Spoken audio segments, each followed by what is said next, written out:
Okay, so we'll call the meeting to order. It is March 28th for 4:15, I think. And of the Livermore Amador Valley Transit Authority Finance and Administration Committee meeting. This meeting is a hybrid meeting of Zoom and in person. And do I need to read the full disclosure? Or are we good? I think we'll do a roll call of members first. Is that right, Jen? Okay, I was getting that's next. Okay, then can I go ahead and get a roll call? Okay, Director Hernandez. I'm present. Chair Testa. Here. We have a quorum. Okay. Do we have any members of the public to speak? So we don't have any members of the public here in the room today, and I didn't receive anything via email. Okay, great. Then we are, we need to approve the minutes from February 28th. Hernandez will approve the minutes for February 28th, 2023 for the FNA committee. Okay, and I will second that. Do we need a roll call on that? Yes, Director Hernandez. Aye. Chair Testa. Aye. Motion passes. Okay, then moving on to item 5, treasurer's report. Okay, thank you. So before you is the treasurer's report for February 2023. As you can see, all of our cash accounts are very healthy at this time. Our expenses are at 48.48, just under 50% of our budget. So we're well below budget. That's kind of expected because we are not running as much service as we had budgeted due to driver shortage. We are still 3 months behind on paratransit billing. Our revenues, on the other hand, are at 77.7%. They tend to front load at the beginning of the year and then slow down the rest of the year. But that is why we have such a healthy cash flow. And I will take any questions. Okay, any questions? Oh, no, just a question of the paratransit. I think we had this issue last time, right? We have been having this issue this entire fiscal year. And I spoke with the CFO at County Connection, who's our contractor. The problem is the billing from the subcontractor. They're apparently so wrong that when they get the bill, the CFO at County Connection, Amber, is having to return them multiple times. She won't submit us an incorrect bill. So she's having to go back to the subcontractor multiple times to get a correct bill to us. And that's why it's so far behind. So does she have a date set of when she thinks she's gonna be able to get the subcontractor to be able to give the correct bills? We're getting them slowly. But yeah, we're still 3 months behind, whereas last month we were 3 months behind. So we got another month's worth. But no, she doesn't seem to be having a lot of success getting them to understand what they need to do on the billing. So, Yeah. So what do we have to do? Because normal businesses wouldn't do what we're doing. right. And it So like there has to be a point where like, okay, we need to stop or find another, I mean, and I'm sure that's a longer conversation, but most businesses would not be as lenient as we are. Right. She's working with them. Cadre here is working with them. I mean, she's doing what she can. Our other option, of course, would be to go out to bid again, but that's like a year-long process. So other than pushing on them to, figure it out and get it right, there really isn't much else we can do. Yeah, I'm just saying most agencies don't do that, but I mean, if we have to go and bid out for next year, then that's something that we need to look into it. This shouldn't happen all the time. Yeah, right. I mean, it's unfortunate because we're required to have the service. We just can't seem to, and they're doing the service, but for some reason they can't bill us to get paid for the service. It's very weird. If I can jump in, it's a complicated contract. County Connection is our contractor, then they have a sub, and then that sub has a sub. So we have received some draft bills. We are behind. We're reviewing them. My expectation is once we get the bills correct, moving forward, we won't have this challenge. Once they can figure out the methodology for figuring out which trips are ours and which trips are the one-seat rides and that, But we have other challenges with this contract.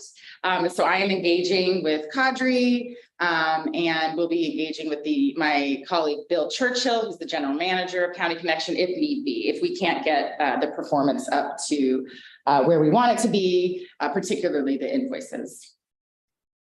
Yeah, I just think that's something that we need to look into versus just saying, oh, we're gonna be 3 months behind. And I mean, I think there may be other issues instead of just accounting, so it'd be something to look into. All right.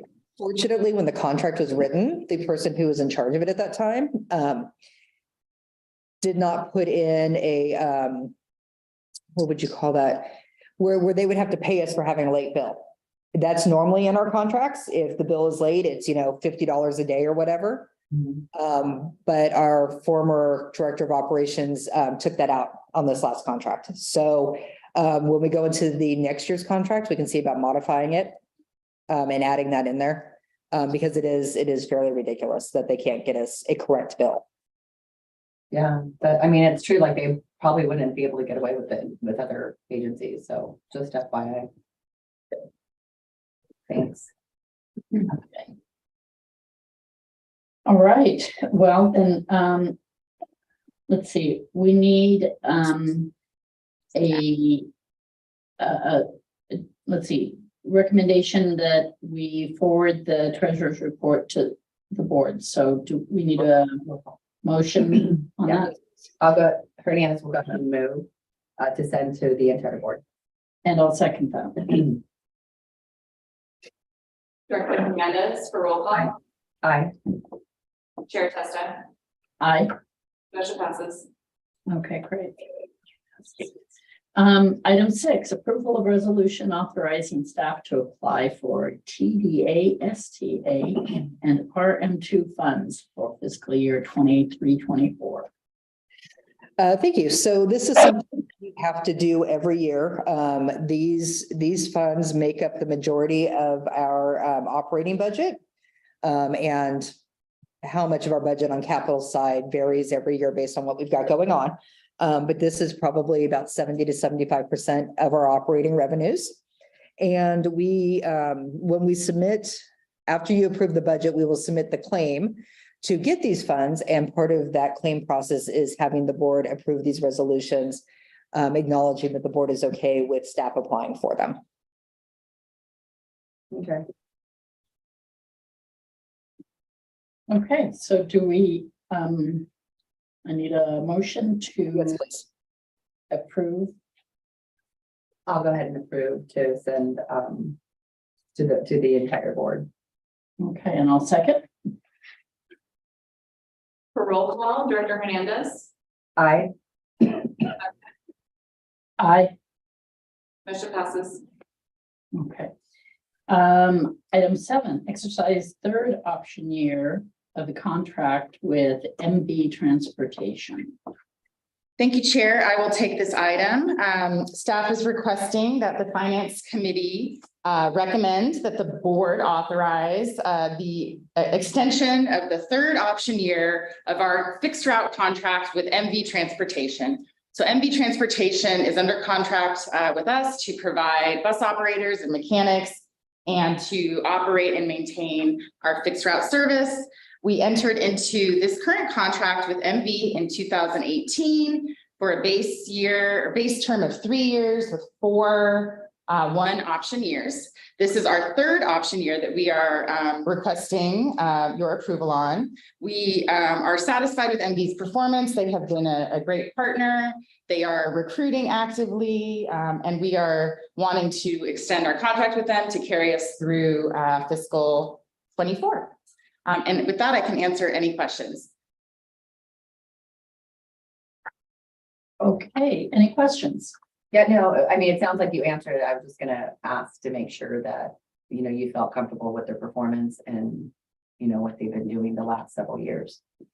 Yeah, definitely. There's always room for improvement, most definitely. But no, I think we're really excited to have our new general manager, Regina. We're excited to restore more 10R service here in a few weeks, and they hired some mechanics. So I think we've got a really good team going. Okay, sounds good. Okay, If you don't have questions, I'll go ahead and move forward to have our contract renewed with MB to the entire board. Okay, and so we need a vote, roll call.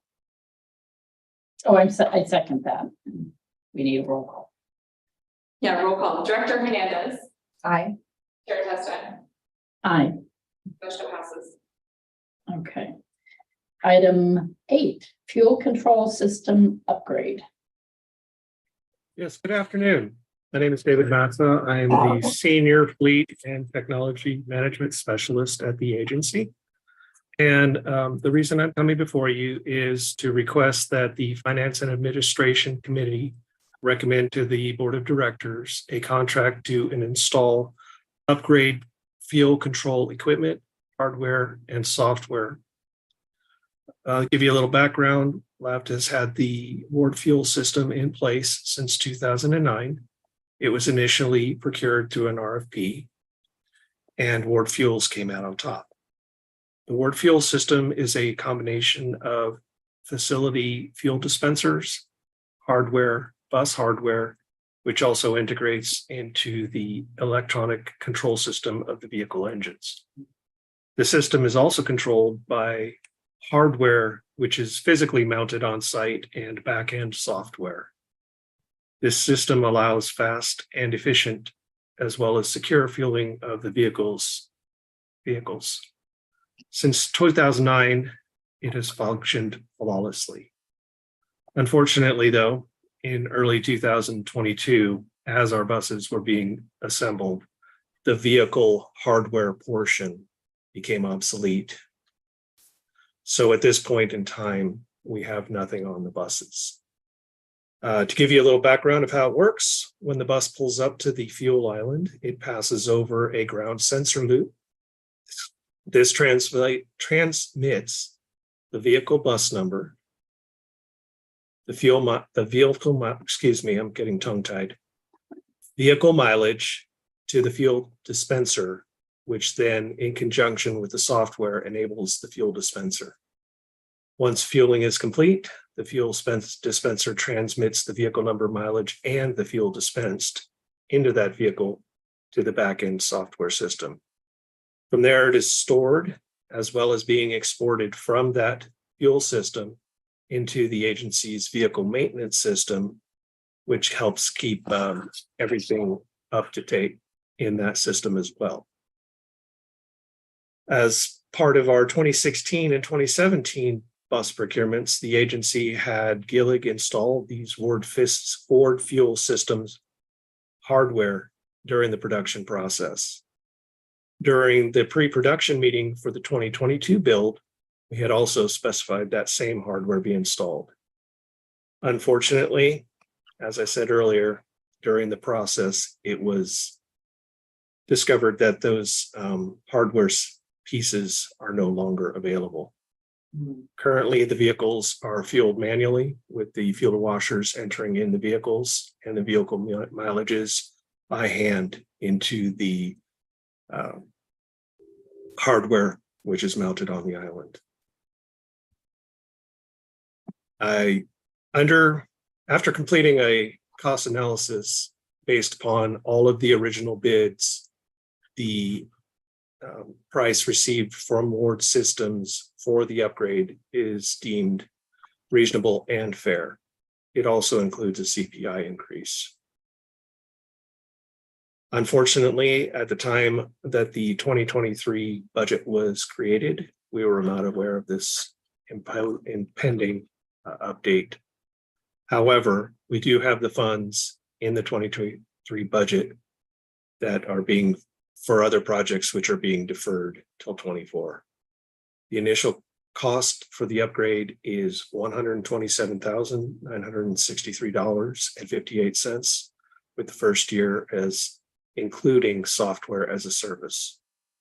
We've also requested a quote so that the total of 3 years of software as a service be paid upfront. Going forward from fiscal year 26, the cost for software as a service will be approximately $15,000 plus a CPI increase. And with that, I'll take any questions. Any questions? I don't have any questions. I mean, obviously, we need this device to make it a little bit easier for our bus drivers and everything and to check the status of everything. So I definitely, want to make sure that we have all we need to keep our buses up and running and the most efficient, technology out there as well. Right, it's a security issue too. There's no way to steal fuel. Okay, well, there's a new piece that wasn't in the staff report, because I did find it curious if we're currently fueling manually, so that is a reasonable alternative. It's just convenience, this software and this, but you say security as well. How is security increased with this?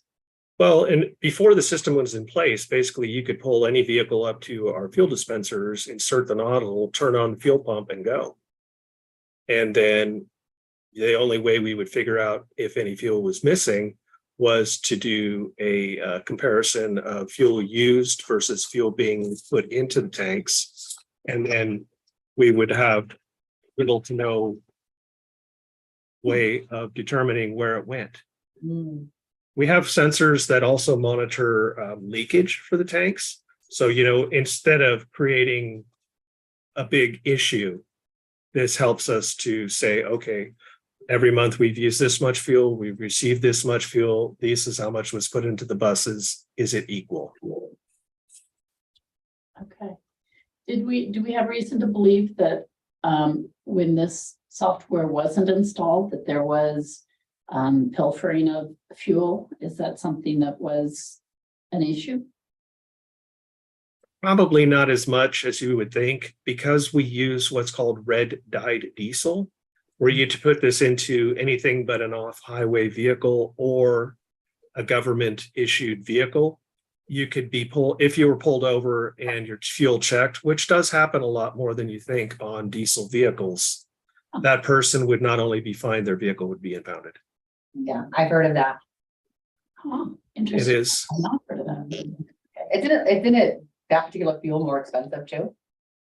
Red dye fuel is actually less expensive because it does not include taxes. Sorry, just to correct that, it does not include federal excise tax. We pay all the other taxes. Right, we pay sales tax, but we don't pay the Yes, tax, federal one. Yeah, yes, just to be clear. No. I don't want to make anybody Yeah, because when you second see guess. taxes for it in the budget, Right, we pay sales tax to the state of California. All right. So one more clarification. So the initial cost is the 127,000 and change. 900. Right. And then the 15,000 per year is just the cost of living increase, or? No, that's the software as a service. Instead of, at this point in time, all of the data and the software systems are housed inside LAVTA's network. Going forward, it will all be cloud-based and it'll all be housed and maintained by Ward Fuel Systems. They no longer offer the on-site software option. Okay, so the discovering that the software is obsolete, is that we see sometimes companies deliberately obsolete their software to require upgrades? Is that what's going on, or? Oh, the smirk. That's a yes. I can't lie. It's one of my pet peeves, but yes, you're absolutely correct. Okay, well, I heard it in your voice in the report as well, so, okay. All of a sudden becoming obsolete. Okay, well, that's good. As an IT guy, I hate leasing software, and that's essentially what you're doing. And unfortunately, it is the way of the world these days. Nobody lets you buy anything. They will only let you lease it. Right. Okay. Office 365, Adobe, you name it. By the way, on TikTok, there's great ways of getting around that. But anyway. I don't want to know that. I don't want to know that. May not be legal. Yeah. Anyway, so I guess the implication is that it will happen again, that there will be ongoing designed obsolescence. Yeah. So is that to be expected? And then I guess, I think it, rather than doing that, having an understanding of the commitment from the company of when it would need to be replaced would be more honest. Well, to be honest with you, the software as a service kind of eliminates that because you're paying them every year for the latest, greatest, most updated software they have. To use Office 365 again as an option, you never have to upgrade it. You're always getting the best Microsoft has to offer. You're paying for it every month. So instead of budgeting for 5 years at a time, which I've always done for our office, we currently use Office 2019. Assuming that it's available in 2024, I will upgrade again. Every 5 years, I like to upgrade. I may not have that option on other parts of our network. For instance, our Exchange server. We have the latest, greatest offering in Exchange 2019. I've been told by our network engineer that that's it. They're not going to do it anymore. They're going to force you to get Office 365 to get Exchange server. Okay. So to answer your question, I'm sorry I went a little off subject there. Supposedly, the software as service eliminates that planned obsolescence.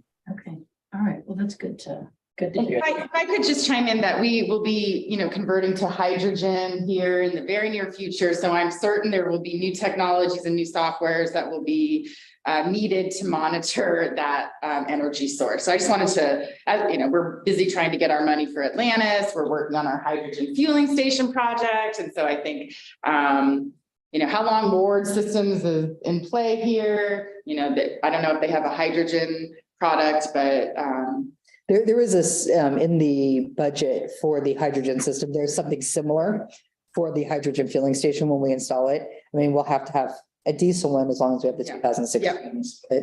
And I'll just speak to the budget. This is in the 10-year capital plan. It was just a few years out. So we're moving it to 2023, but we have some projects that were supposed to be done in 2023 that haven't been done. So they will get moved to 2024. And if I may interject a little bit as well, I did mention to Ward Fuel Systems when they were putting this quote together that we were going to move to hydrogen. And they say they do anticipate having a module available to monitor hydrogen as well. They know it's the way of the future. Diesel's not going to be here forever. So they don't want to plan their own obsolescence. Great, all right. Yeah, no, it's true. We were just in Sacramento, talking about hydrogen and grants that are being put forward with the state. So yeah, you're definitely correct on that. Okay, so because I am new to this, then we will have a full conversion to hydrogen. It won't be some vehicles and some vehicles. It'll be complete and full. that is the current plan that our board, sorry, Dave, I'm just going to jump in. The plan that our board approved, I think a year ago, does fully convert the fleet to hydrogen by 2034, I think. So it's a slow replacement of our diesel or our hybrid buses with the newest hydrogen buses, beginning, fingers crossed, in 2025. We need to do some work here to retrofit our facility. We need our hydrogen fueling station and all of our hydrogen suppliers. Lots of work to do, but yeah. So 2025, we are scheduled to purchase 12 hydrogen buses. Wow. And then I'll send you the plan, Julie, so you can read it. It's great. It's very bold, and it gets us ahead of the state's mandate by 6 years. The state requires us to be zero emissions by 2040. So our board has taken a really aggressive approach, and I think that's wonderful. And yeah, so it's a whole new world. It's gonna be And fun. we have the budget to be able to purchase that many new vehicles all at once. Not all at once. So we're buying 12, and we do have money from the federal government for about 80% of it. So MTC programs that they're given control of some money based on the UZAs every year.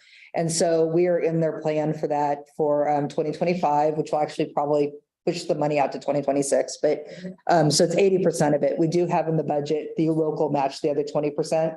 Mhm. We actually budget 25% just because what they're estimating the buses to cost, we think are gonna cost a little bit more. And then in our 10-year plan, we have the next round of buses. So we're required to keep buses purchased with federal money for 12 years. So this will replace, these buses are replacing the 07s and 09 buses. No, we just replaced the 07 and 09s, right, Dave? Yeah, sorry, these will replace that's right, the buses purchased in 2011. The next set of buses were the 2016s, so those will be purchased in roughly 28, 29, and then 2017 is the following year. So we should actually, yeah, we should be done by before 20, yeah. Yeah, just to answer your question, we will not replace them all at once. We will do like you initially thought. We will have a mixed fleet for a while.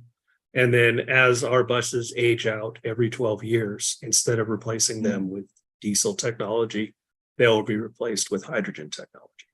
Okay, you know what, I feel a bit better about that we're gonna get pulled out of our existing buses. We won't be letting them go until we've gotten our full life expectancy from those. Right. So I think. No, correct. We're required to by the FTA. Cool, something government did right, yeah. Well, and LAFTA, we We're have not been known subject, I don't- to we're use getting our off vehicles subject for a here. long time. Guys, we're getting off Okay, subject. all right. All right, so good. Then we need a recommendation to forward this to the board. I will go ahead and recommend fuel control system upgrade to the rest of the entire board. And I'll second that. Roll call. Director Hernandez, Aye. Chair Testa, Aye, motion passes. Thank you, ladies. thank you. Welcome. You have a good evening. Okay, so preview of upcoming committee agenda items.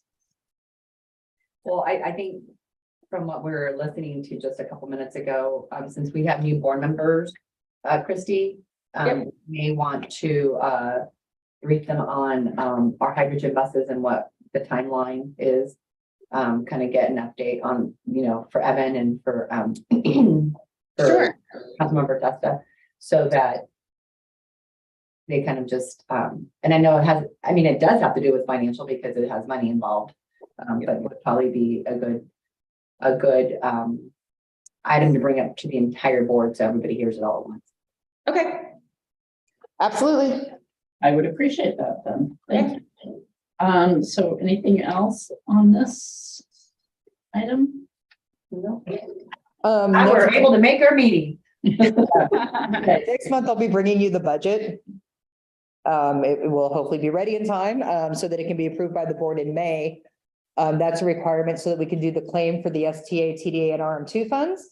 If we don't get that in to MTC in May, our money doesn't start rolling until September, October. So hopefully I will be able to bring you the budget next month.